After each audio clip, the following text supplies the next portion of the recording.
Assalamualaikum semuanya. Semoga kalian semua dalam keadaan sehat dan dilancarkan rezekinya. Amin ya robbal alamin. Dikisahkan ada seorang anak kecil yang berhasrat ingin mengalahkan Abu Nawas dalam permainan tebak-tebakan. Si anak ini sampai rela menunggu di sebuah jalan yang biasa Abu Nawas lalui. Tidak berapa lama lewatlah Abu Nawas yang kebetulan baru pulang dari kebun. Ia tengah membawa 2 buah labu yang ia petik dari kebun miliknya. Anak kecil tersebut lalu segera menghampiri dan menyapanya. "Tuan Abu, bisakah Tuan Abu berhenti sebentar?" pinta si anak. Abu Nawas pun menghentikan langkahnya menuruti permintaan anak kecil itu. "Ada apa memangnya?" tanya Abu Nawas. "Begini Tuan Abu kan sangat terkenal cerdik. Tuan Abu juga terkenal sangat pandai. Oleh karena itu saya ingin menantang Tuan Abu main sebuah tebak-tebakan," kata si anak penuh percaya diri. "Boleh, apa peraturannya?" tanya Abu Nawas. "Apabila Tuan Abu tidak bisa menjawab tebakan saya, maka buah labu yang ada di tangan Tuan jadi milik saya," ujar si anak. "Baik, silahkan. Apa pertanyaan tebakanmu?" ucap Abu Nawas. "Coba Tuan Abu tebak, burung kecil yang ada dalam genggaman tanganku ini hidup atau mati? Kalau Tuan Abu menjawab salah, maka buah labunya jadi milik saya," kata si anak. Dengan wajah tersenyum, Abu Nawas mengangguk setuju. Lalu ia pun menjawab, "Burung kecil dalam genggamanmu sudah mati." Mendengar jawaban tersebut, si anak senang bukan kepalang. "Anda salah Tuan Abu," teriak si anak kegirangan. Si anak lalu membuka genggaman tangannya dan membiarkan burungnya terbang bebas. "Oh iya, saya salah. Baiklah, buah labu ini menjadi milikmu," balas Abu Nawas tersenyum bahagia. Si anak merasa heran kenapa Abu Nawas malah terlihat gembira. Tapi di lain pihak, ia mendapatkan 2 buah labu tanpa harus membelinya. Dengan wajah ceria, si anak kemudian membawa pulang buah labu pemberian Abu Nawas. Setibanya di rumah, ayah si anak lantas bertanya tentang 2 buah labu yang dibawanya. "Dari mana kamu mendapatkan itu?" tanya sang ayah. Anak tersebut dengan bangganya menceritakan bahwa dirinya telah mengalahkan Abu Nawas main tebak-tebakan, dan buah labu yang dibawanya adalah hadiah atas kemenangannya. "Memangnya tebakan apa yang kau berikan sehingga membuat Tuan Abu tidak bisa menjawabnya?" tanya sang ayah penasaran. Si anak lalu memberitahu tentang tebakan yang ia berikan kepada Abu Nawas. Tanpa disangka, ayahnya menjadi sangat marah. Beliau lalu berkata, "Kamu mengira kamu betul-betul menang. Kamu itu kalah." Si anak pun menjadi sangat bingung dengan ucapan ayahnya. Sang ayah lalu memerintahkan untuk mengembalikan buah labunya. Mereka berdua bergegas menuju rumah Abu Nawas sambil meminta maaf. "Maafkan anak saya Tuan Abu. Ini buah labunya saya kembalikan," kata sang ayah. "Tidak apa-apa, ambil saja. Itu sudah menjadi hak anakmu," balas Abu Nawas dengan tersenyum. "Terima kasih Tuan Abu, kami mohon pamit," ucap sang ayah. Dalam perjalanan pulang, si anak minta penjelasan kepada ayahnya. "Wahai ayah, kenapa sih ayah mengatakan kalau saya yang kalah? Jelas-jelas Tuan Abu yang salah menebaknya. Jadi bukankah Tuan Abu yang kalah?" tanya si anak merasa heran. Sang ayah menarik nafas panjang dan mulai menjelaskan. "Tuan Abu sengaja menjawab burungnya mati. Dengan begitu kamu akan melepaskan dan membiarkan burung tersebut terbang bebas. Kalau Tuan Abu menjawab masih hidup, kamu pasti akan meremas hewan lemah itu sampai mati. Pada akhirnya kamu juga yang menang taruhan.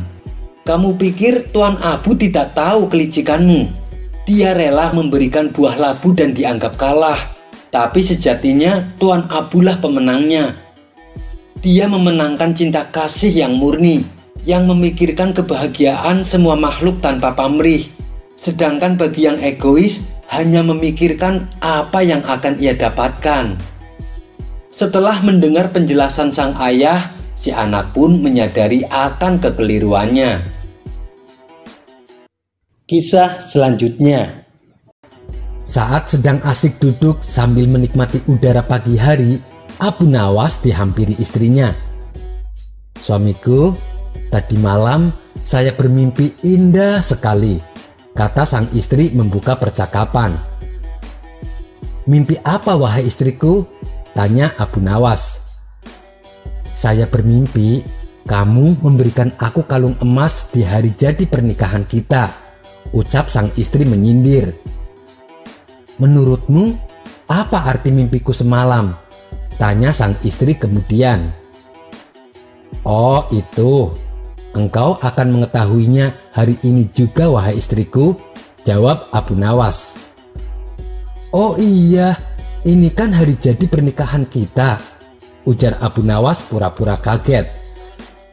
"Kebetulan saya sudah menyiapkan kado untukmu wahai istriku," kata Abu Nawas melanjutkan. "Betulkah?" tanya sang istri kegirangan.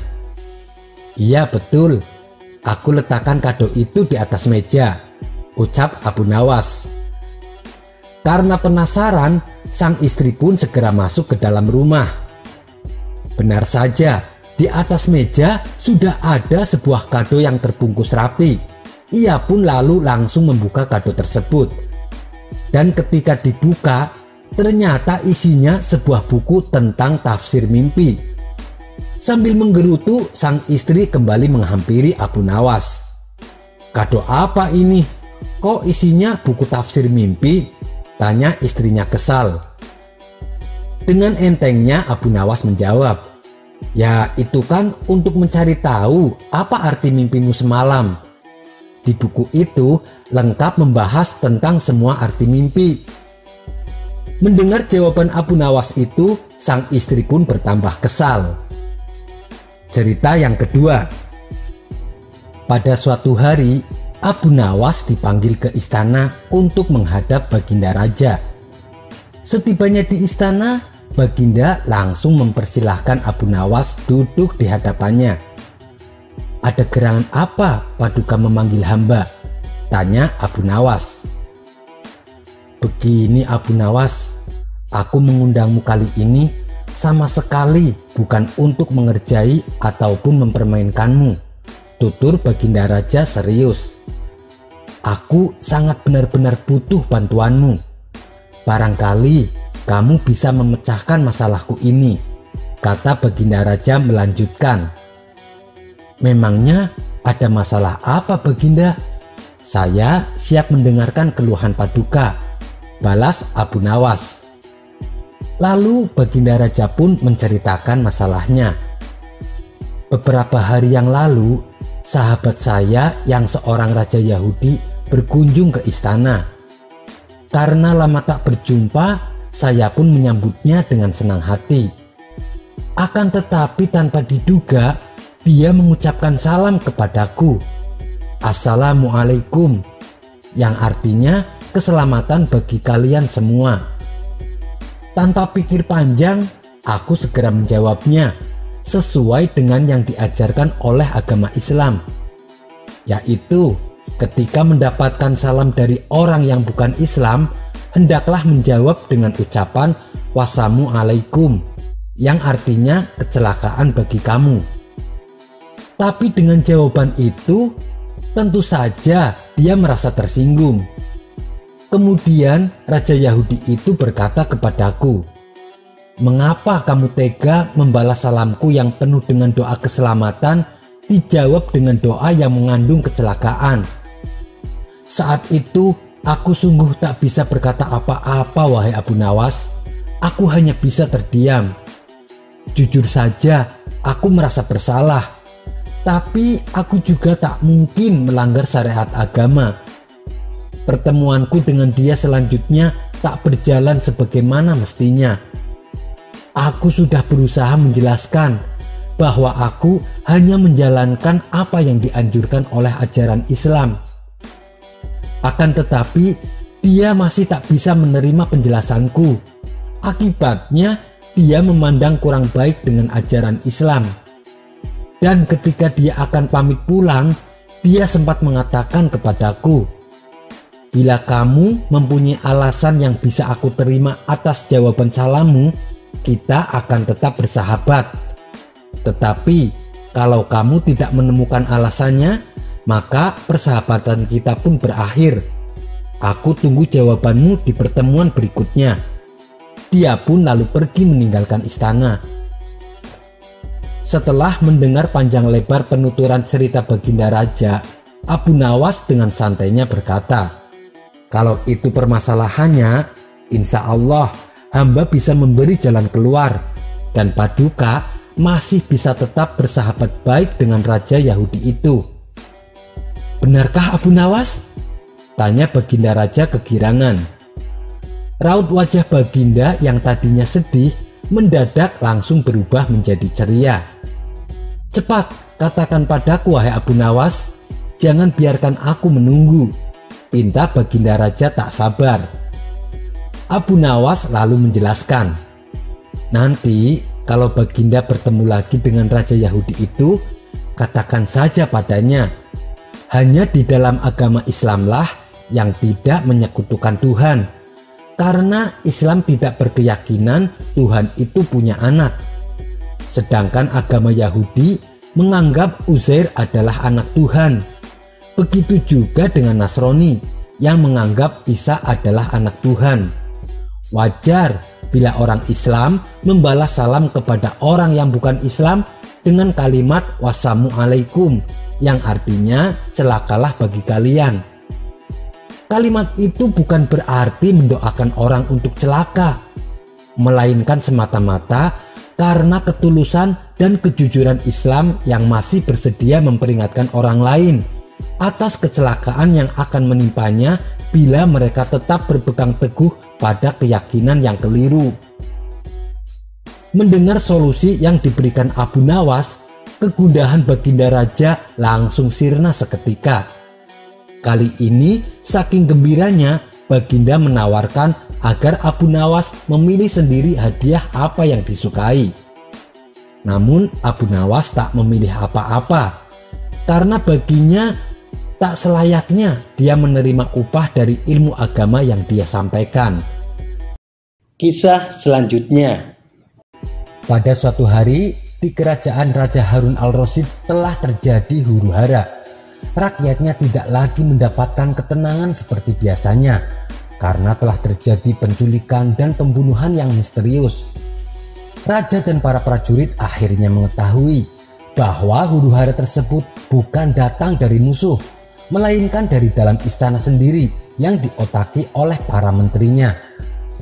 Akan tetapi raja sangat kesulitan untuk mencari siapa yang bersekongkol terhadap tindakan penculikan dan pembunuhan tersebut, karena semua para menterinya terlihat taat kepadanya.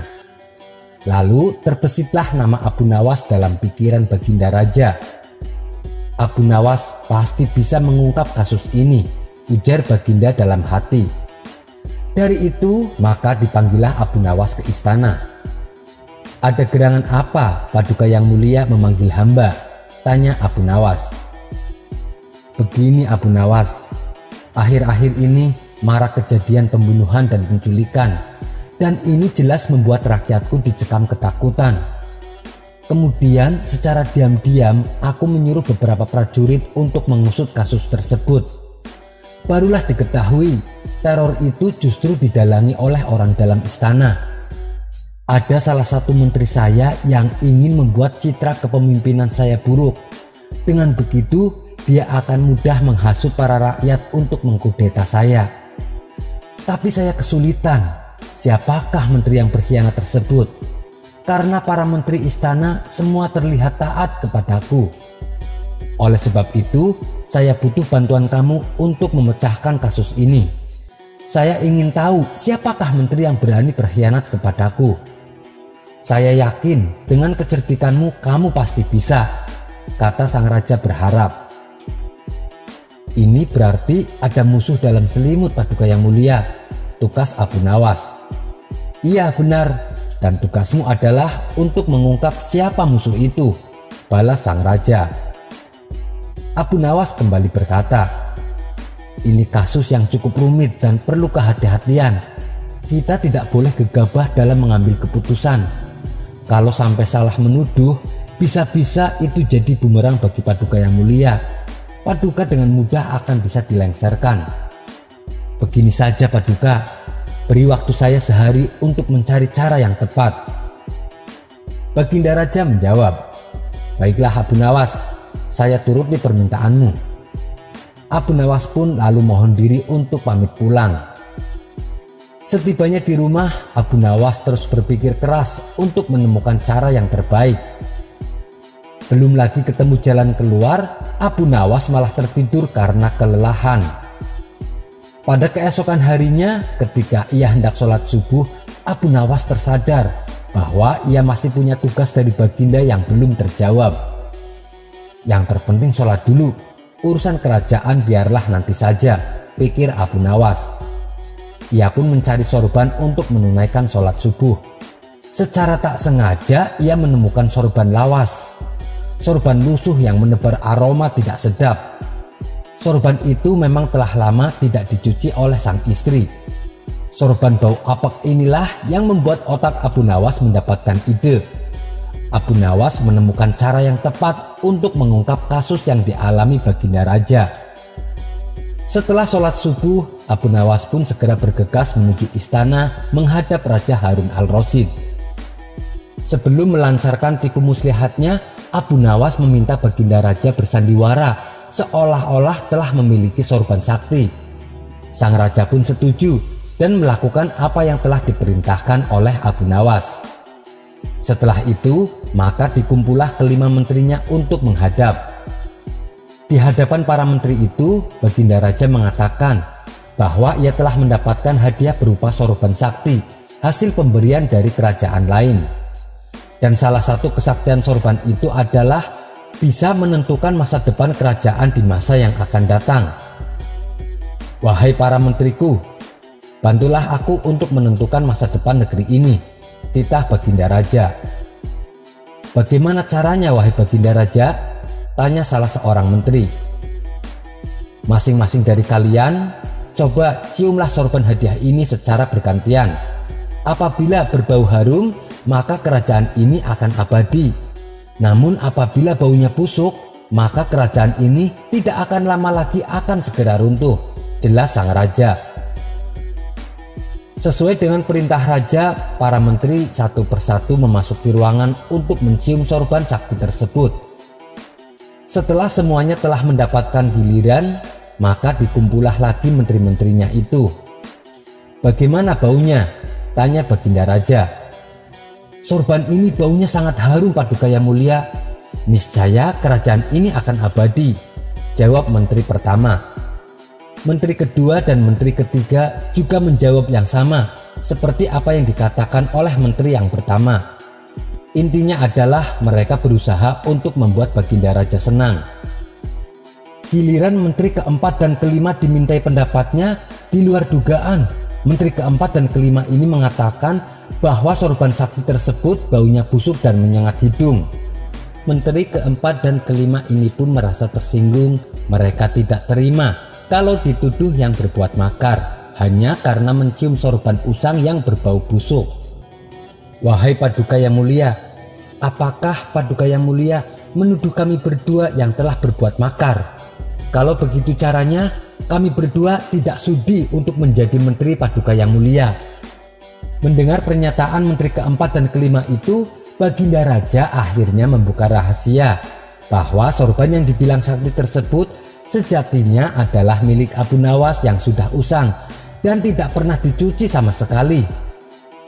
Bergetarlah badan menteri pertama, kedua, dan ketiga. Kini aku tahu siapa di antara kalian yang telah berkhianat kepadaku? Kalian telah terbukti berbohong dan kalian pantas untuk masuk penjara, ujar baginda raja.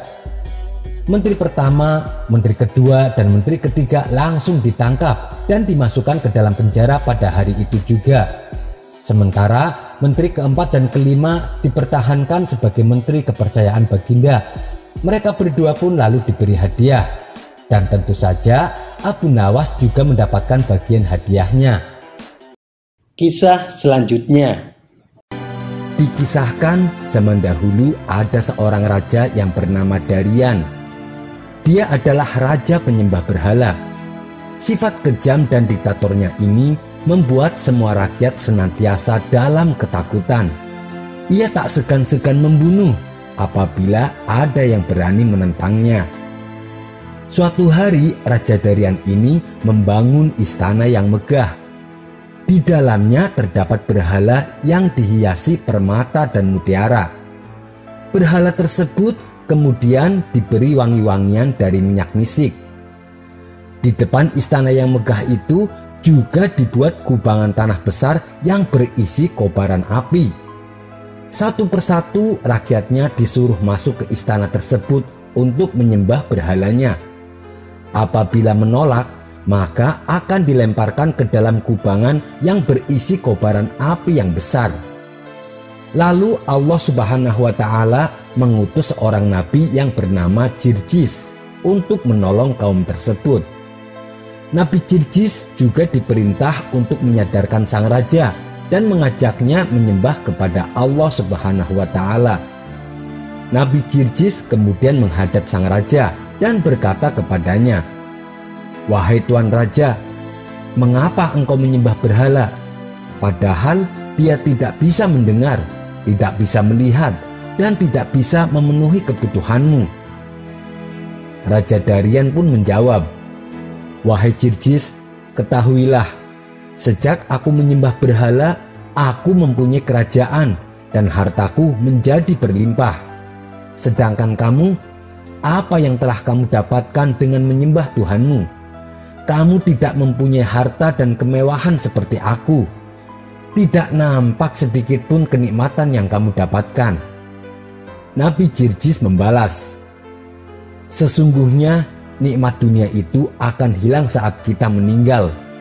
Dan Tuhanku telah memberikan kepadaku nikmat akhirat di dalam surga." Maka terjadilah diskusi yang panjang di antara mereka berdua, yang pada akhirnya sang raja menjadi murka karena kalah dalam berargumentasi. Lalu ia memerintahkan prajuritnya untuk menangkap Nabi Jirjis.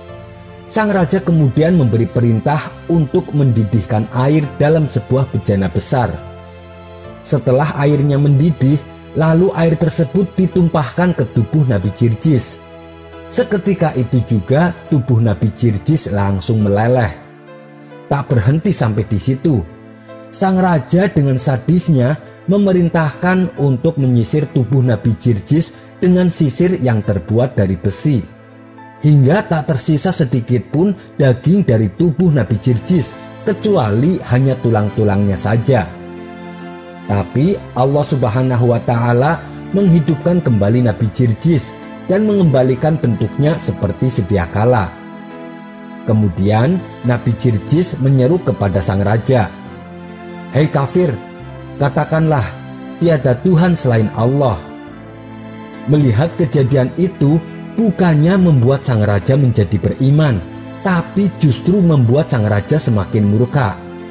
Ia pun kembali menyiksa Nabi Jirjis dengan siksaan yang lebih sadis. Sang raja memerintahkan untuk dibawakan 6 paku besar dari besi, lalu menancapkan 2 paku tersebut di kedua tangan Nabi Jirjis dan menancapkan 2 paku di kakinya. 1 paku ditancapkan di kepalanya dan 1 paku lagi ditancapkan di dada Nabi Jirjis. Seketika tubuh Nabi Jirjis penuh luka dan darah akibat paku-paku tersebut, dan beliau pun langsung meninggal dunia. Lalu Allah mengutus malaikat untuk melepaskan paku-paku tersebut dari tubuh Nabi Jirjis. Nabi Jirjis pun hidup kembali dan tubuhnya kembali utuh seperti semula. Bekas luka dan darah yang tadinya mengalir di tubuh Nabi Jirjis hilang seketika. Nabi Jirjis kembali menyeru kepada sang raja dengan suara yang lebih keras. "Hai kafir, katakanlah, tiada Tuhan selain Allah." Untuk kedua kalinya, sang raja dibuat murka oleh Nabi Jirjis. Raja kembali menyiksa Nabi Jirjis dengan siksaan yang lebih sadis dari sebelumnya. Ia memerintahkan untuk mendatangkan kuali yang besar. Di dalam kuali tersebut terdapat air yang sangat mendidih. Kemudian Nabi Jirjis diseret dan dilempar ke dalam kuali tersebut. Beliau pun langsung meninggal dunia untuk kesekian kalinya. Tapi dengan kuasa Allah, Nabi Jirjis hidup kembali. Beliau lalu keluar dari kuali tersebut tanpa ada luka sedikit pun di tubuhnya. Disebutkan bahwa sang raja menyiksa dan membunuh Nabi Jirjis sampai 70 kali. Namun Allah berulang kali menghidupkannya kembali dengan kondisi tubuh seperti sedia kala. Ada pula yang meriwayatkan Nabi Jirjis dibunuh sampai 100 kali. Sang raja akhirnya menghentikan perbuatannya dan berkata kepada Nabi Jirjis, "Wahai Jirjis, saya ada permintaan kepadamu. Apabila engkau menuruti permintaanku, maka aku pun akan menuruti semua perintahmu." Nabi Jirjis pun bertanya, "Apa permintaanmu?" Sang raja menjawab, "Aku ingin engkau bersujud kepada berhalaku 1 kali saja. Nanti aku akan memberikan semua yang kau inginkan, dan aku akan melakukan semua perintahmu, termasuk menyembah kepada Tuhanmu." Nabi Jirjis hanya terdiam dan tidak menjawab sedikit pun. Sang raja lalu mengira bahwa diamnya Nabi Jirjis adalah ungkapan setuju. Lalu sang raja kembali berkata, "Hai Jirjis, aku telah menyiksamu dengan berbagai macam siksaan, dan aku juga banyak menyakitimu. Masuklah ke dalam rumahku agar engkau dapat beristirahat malam ini." Nabi Jirjis pun pergi ke rumah sang raja. Beliau lalu beristirahat dan melakukan sholat. Pada malam harinya, beliau membaca kitab Zabur. Saat beliau membaca kitab Zabur, ternyata terdengar oleh istri sang raja dan membekas dalam hatinya. Istri sang raja pun semalaman menangis terseduh-seduh. Ia lalu mendatangi Nabi Jirjis untuk bertaubat dan memeluk ajarannya. Sang istri melakukan hal ini tanpa sepengetahuan suaminya. Pada pagi harinya, Nabi Jirjis keluar dari rumah sang raja. Sang raja segera mengajaknya ke tempat berhala. Nabi Jirjis pun mengikutinya. Tapi ketika sudah di hadapan berhala, Nabi Jirjis hanya diam saja. Meskipun berkali-kali dibujuk menyembah berhala, Nabi Jirjis tetap diam. Tentu saja hal ini membuat sang raja murka. Ia pun lalu menyuruh prajuritnya untuk memasukkan Nabi Jirjis ke sebuah gubuk tua. Di dalam gubuk tersebut dihuni oleh wanita tua dan seorang anak kecil yang bisu, tuli, dan buta. Di gubuk itu Nabi Jirjis tidak diberi makanan dan tidak ada seorang pun yang boleh memberinya makan. Saat beliau mulai merasakan kelaparan, beliau melihat ada sebatang kayu di dalam rumah itu. Lalu Nabi Jirjis pun berdoa kepada Allah. Dengan kuasa Allah, batang kayu itu tumbuh daun dan berbuah dengan buah yang bermacam-macam. Ketika perempuan tua itu melihat kejadian tersebut, ia pun mengimani ajaran Nabi Jirjis dan meminta agar mendoakan anaknya agar sembuh dari penyakitnya. Setelah didoakan oleh Nabi Jirjis, maka sembuhlah anak itu dari penyakit kebutaan, bisu, dan tuli. Kemudian Nabi Jirjis berkata kepada anak laki-laki itu, "Hei anak muda, pergilah kamu ke tempat berhala dan katakan kepada para berhala itu bahwasanya Jirjis memanggilnya." Anak itu pun pergi dan masuk ke tempat para berhala yang jumlahnya ada 70. Lalu anak itu menyampaikan kepada berhala apa yang diperintahkan oleh Nabi Jirjis. Dengan kuasa Allah, berhala-berhala tersebut berjalan menuju kepada Nabi Jirjis. Berhala-berhala itu berjalan menggunakan kepalanya dengan posisi terbalik. Saat itu, istri sang raja melihat berhala-berhala itu berjalan. Ia pun mengikuti kemana arah tujuan berhala-berhala tersebut. Sesampainya berhala itu di hadapan Nabi Jirjis melihat ada istri raja di belakang berhala-berhala tersebut. Kemudian Nabi Jirjis menunjuk bumi dan menghentakkan kakinya. Tiba-tiba saja bumi langsung terbelah. Berhala-berhala yang ada di hadapannya hancur berantakan. Ketika istri raja melihat mukjizat Nabi Jirjis, maka ia pun pergi ke istana dan berseru kepada rakyatnya, "Wahai penduduk negeri, kasihanilah diri kalian, ikutilah ajaran Nabi Jirjis." Sang raja yang ada di situ sontak kaget mendengarnya. Ia pun berkata kepada istrinya, "Sesungguhnya aku sudah banyak melihat mukjizat Nabi Jirjis, tapi aku tidak mau mempercayainya. Engkau baru melihat satu saja, sudah langsung mempercayainya." Sang istri menjawab, "Itu karena kamu adalah orang yang celaka, sedangkan aku adalah orang yang beruntung." Jawaban istrinya membuat sang raja menjadi murka dan menyuruh prajurit untuk membunuhnya. Sementara di saat yang lain, Nabi Jirjis bermunajat kepada Allah, "Ya Allah, saya telah merasakan gangguan orang-orang kafir selama 70 tahun lamanya, dan sudah tidak tersisa lagi kemampuanku setelah hari ini. Maka berikanlah kepadaku rizki mati syahid dan azablah mereka." Tidak lama kemudian, datanglah beberapa prajurit istana kepada Nabi Jirjis. Mereka langsung menghunuskan pedangnya ke tubuh Nabi Jirjis. Nabi Jirjis pun meninggal dalam keadaan syahid. Setelah Nabi Jirjis terbunuh, terlihat ribuan bola api besar yang berkobar-kobar turun dari langit. Api tersebut lalu membakar istana sang raja hingga tak tersisa sedikit pun.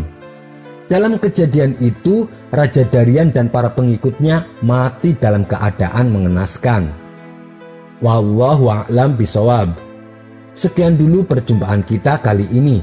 Sampai bertemu lagi di kisah selanjutnya. Terima kasih yang sudah subscribe dan setia menonton channel ini. Wassalamualaikum warahmatullahi wabarakatuh.